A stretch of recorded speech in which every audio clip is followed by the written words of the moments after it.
কাটোয়ার রাজুয়া গ্রামে বিস্ফোরণের ঘটনা, যে ঘটনায় একজনের মৃত্যু পর্যন্ত হয়েছিল, সেই বিস্ফোরণের ঘটনায় গ্রেফতার আরো 5। মূল অভিযুক্ত তুফান চৌধুরী সহ 5 জনকে পুলিশ ইতিমধ্যেই গ্রেফতার করেছে। উড়ে যাওয়া বাড়ির 2 মালিকও রয়েছেন ধৃতদের তালিকায়।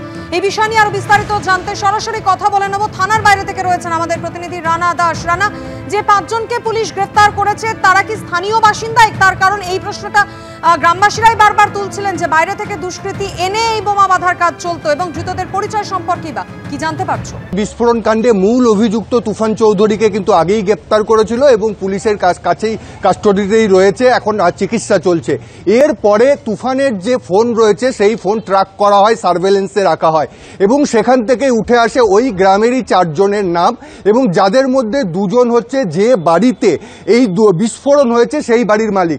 আমরা প্রথম থেকেই বলে আসছিলাম যে বাড়িতে এই বাড়ির মালিকরা যুক্ত থাকতে পারে, কারণ বাড়িতে আলো জ্বলছে, বিদ্যুৎ রয়েছে, নিশ্চয়ই বাড়ির লোক যুক্ত, সেটাই কিন্তু খুঁজে পাওয়া গেল।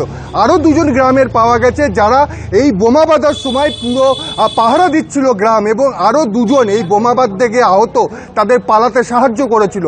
এবং আরেকজনকে গ্রেপ্তার করা হয়েছে, আর তার নাম হচ্ছে জমির শেখ। এই জমির শেখ হচ্ছে লিঙ্কম্যান, অর্থাৎ এই যে বীরভূমের নানুর থেকে আর এই যে আনা হয়েছিল, যাদের আনা হয়েছিল বরকত কারিগর, যার মৃত্যু হয়েছে, তাকে এখানে এনেছিল এবং আরও কয়েকজনকে অর্থের বিনিময়ে এনেছিল।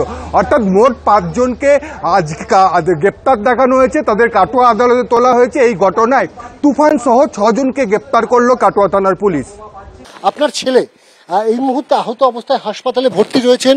আপনার ছেলের বিরুদ্ধে অভিযোগ যে তারা নাকি বোম বাঁধতে গিয়ে তিনি আহত হয়েছেন এবং বাইরে থেকে দুষ্কৃতী নিয়ে এসে সে বোমা বাঁধানোর কাজ করছিল, কি বলবেন?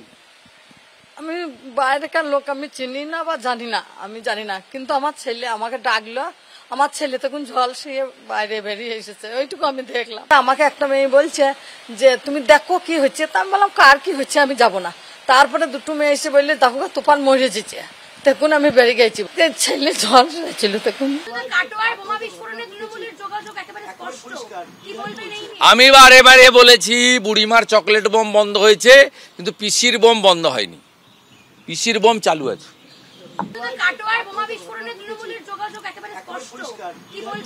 আমি বারে বারে বলেছি বুড়িমার চকলেট বোম বন্ধ হয়েছে, কিন্তু পিসির বোম বন্ধ হয়নি, পিসির বোম চালু আছে।